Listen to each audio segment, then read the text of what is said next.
Hello, welcome to question 2 of the Cambridge IGCSE reading paper. So that's paper 2 and the syllabus is this one, 0522. But this is the same as the 0500 syllabus for people studying outside the UK.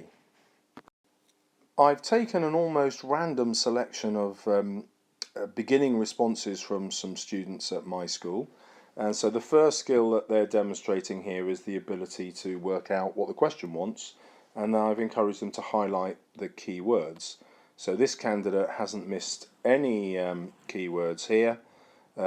It would help if they knew that it was paragraph 4 and paragraph 5, but probably they will know that. I would have underlined that or highlighted it just in case.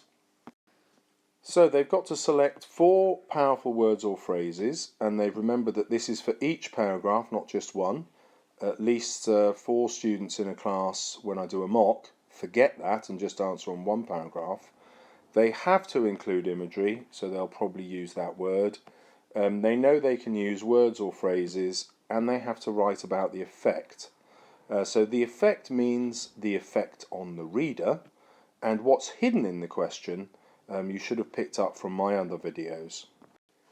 And what's hidden is this, the dictionary definition. What's really annoying is that the examiners never ask for that in the question, but it's in the mark scheme. And so unless you have looked at the mark scheme or your teacher has looked at it in detail, this is something they would have missed.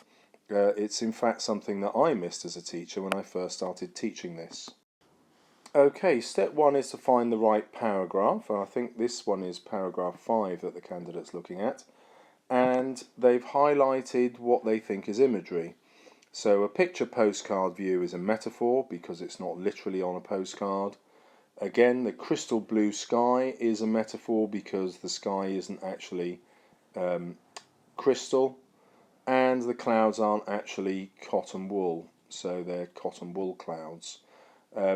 Here we could argue that this is imagery. It's a big Ferris wheel, you know, the sort you see in a fairground. Here it's probably the big wheel, the London Eye, but it's not literally a wheel, so we can argue that that's a metaphor.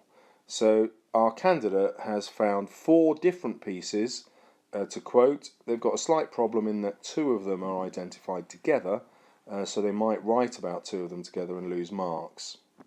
My next candidate has found more than 4, let's just check. So they are ruddy-faced and bleary-eyed, and I think this candidate has thought, well, I'm not really sure that that's imagery. It's describing what things look like, but it's not really personification, alliteration, metaphor, simile, and so I'm not certain about this. Right, eyes lit up like streetlights. I know that's a simile, so I'm going to have that as imagery. It was like being in the North Pole itself, another simile, so I know I'm on safe ground. We found ourselves with a picture postcard view. Good, we've discussed that as a metaphor, which is carried on here. And the cotton wool clouds is a metaphor. Okay, so I've got 1, 2, 3, 4, 5. Good, I only need 4. I'm going to get rid of the one I don't need in the exam. So this is exceptional exam technique. And here we have my final candidate. They've spotted exactly the same thing. The simile there. Correctly identified this as 2 different parts of imagery. And then they've gone for this idea that it was a divine experience. Well, divine is an adjective here, but it suggests like a god. So we could argue that that is working in a symbolic way, so it must be imagery. So this candidate also has 4 things to write about in their paragraph. Well, what this short dip into what my students have done is that it's told me that they are good at this skill. They already know how to find imagery. They're good at it, and if my students are good at imagery, the chances are that you are as well. So the problem isn't finding the imagery. The problem is going to be how to write about it in the exam to get the marks. Now, as you know, if you've watched my other IGCSE videos, the examiners have this phrase that they're looking for. They want a dictionary definition of the imagery you've found. Now, the problem with this is when you study literature texts, you never write out a dictionary definition.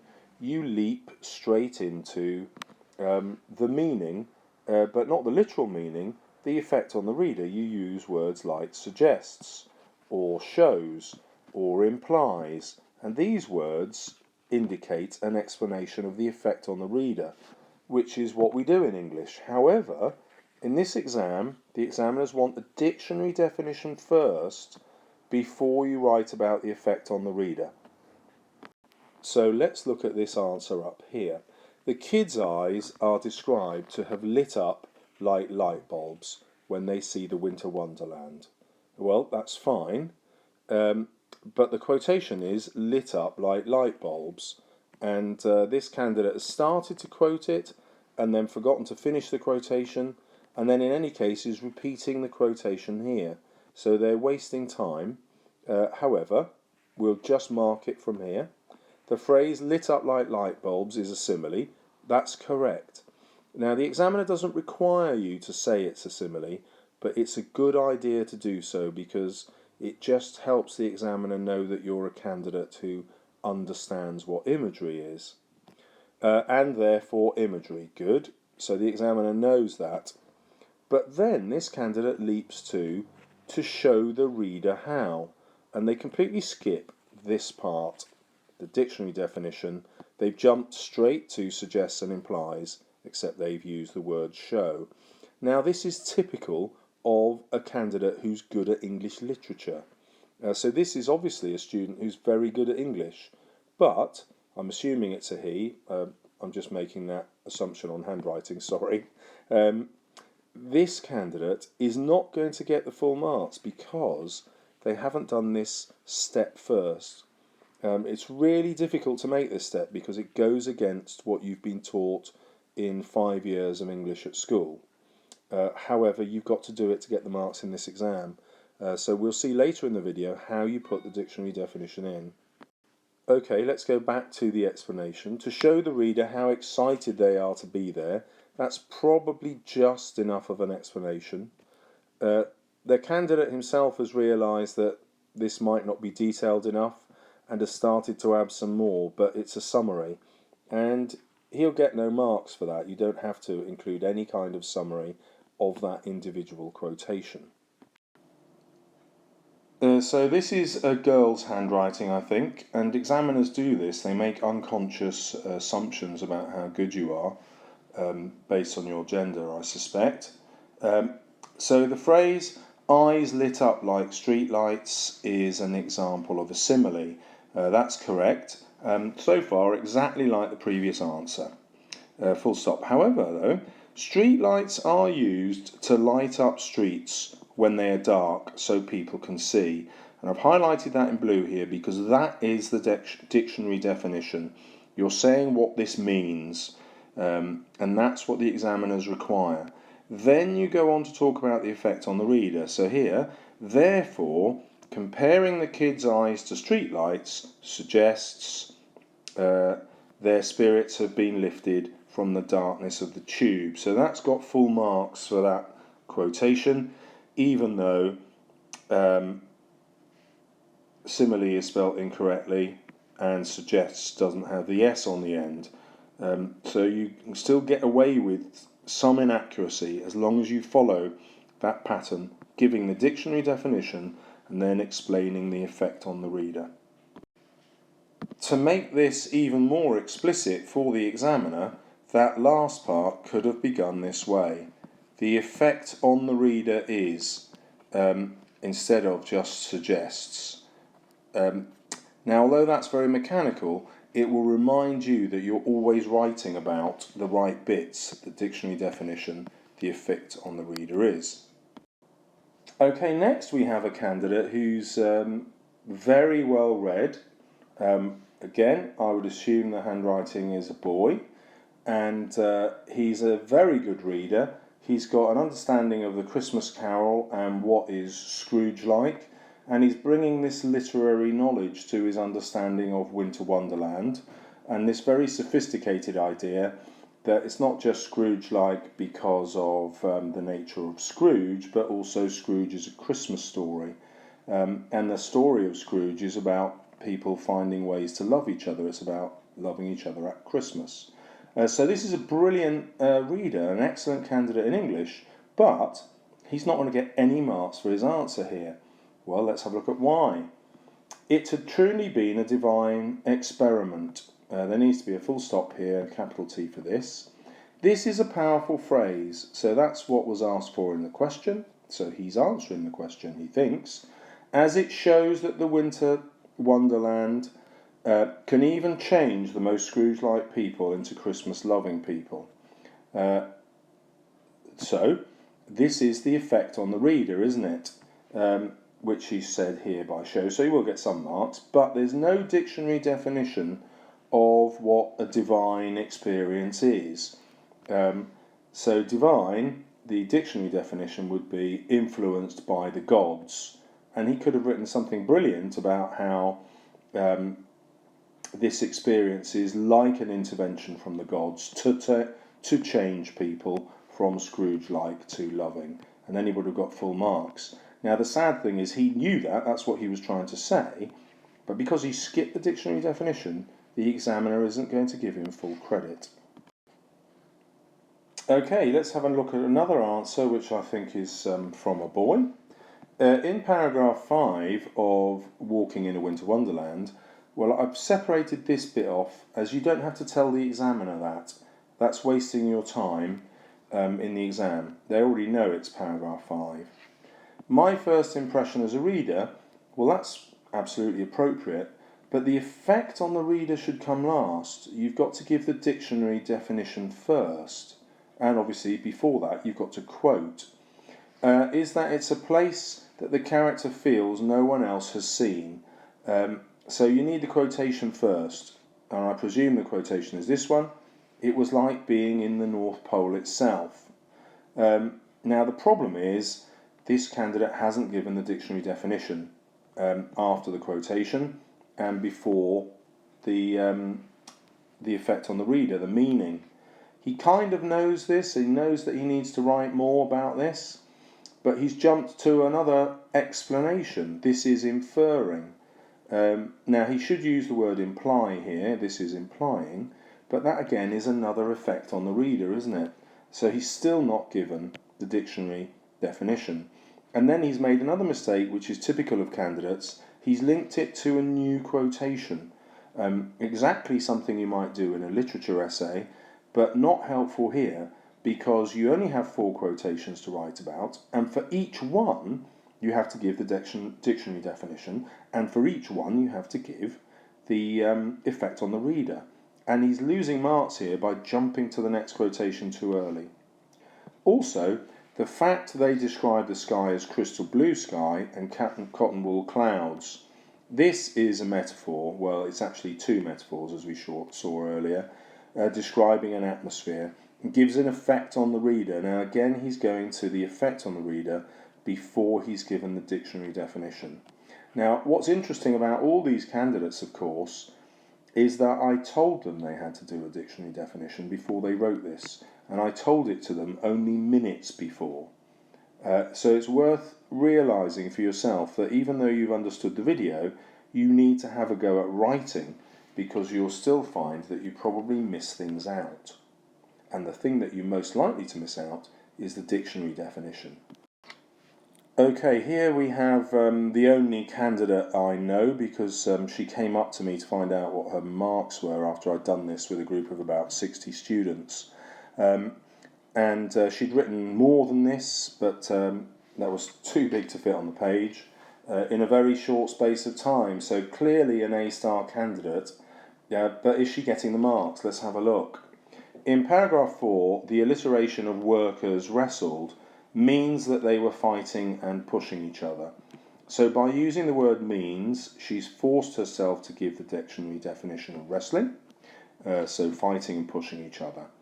Okay, the emphasis of the W conveys, so this is the word she's using to say the effect on the reader, the anger that they pushed each other with. So she's probably got the marks there. She's given the effect, which is anger. Then she goes on to her next quotation. The isolated sentence of "it was hell," now she's using the word "means" to give the dictionary definition, means that the experience was horrible.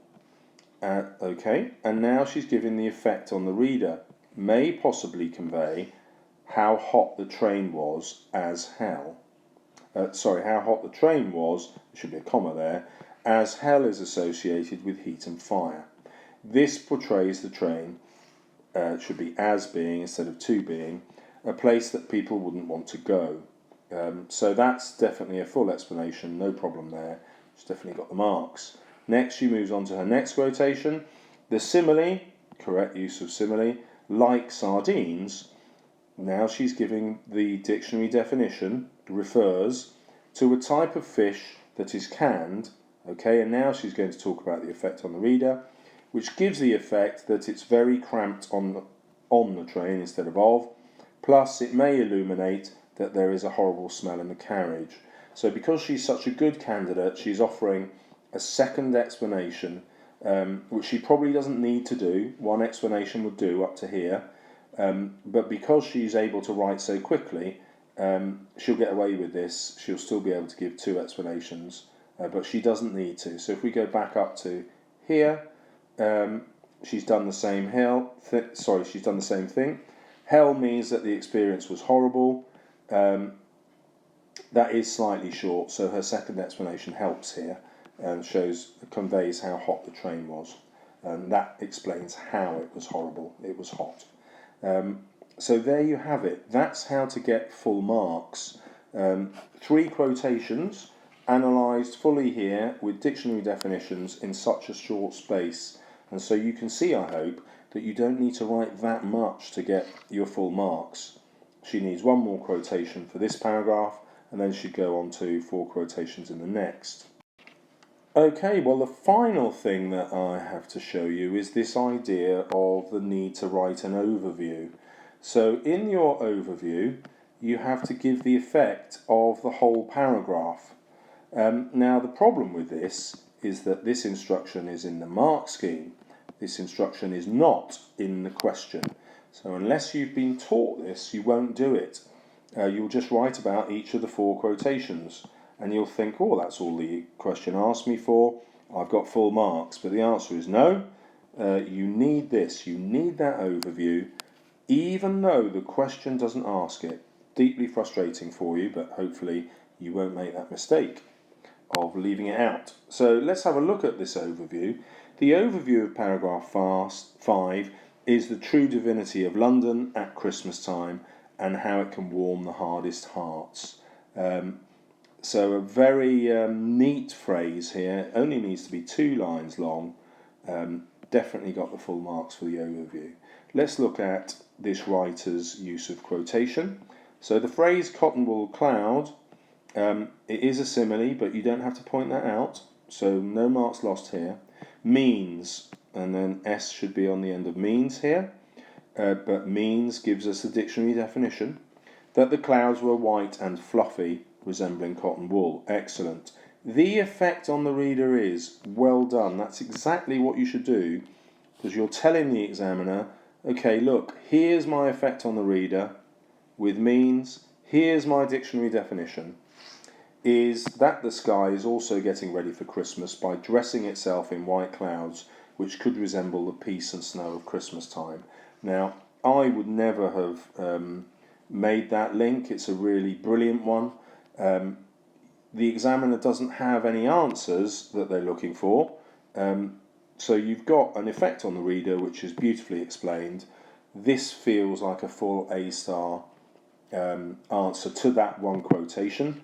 It's an A-star answer to that overview, and so this candidate just needs 7 more like this, 3 more from this paragraph and 4 from the other. So hopefully that's given you a real insight into what you need to do to get 100%. Like the video if it's helped you, and if you want to know more, follow some of the links to the other IGCSE videos. Thank you very much for watching.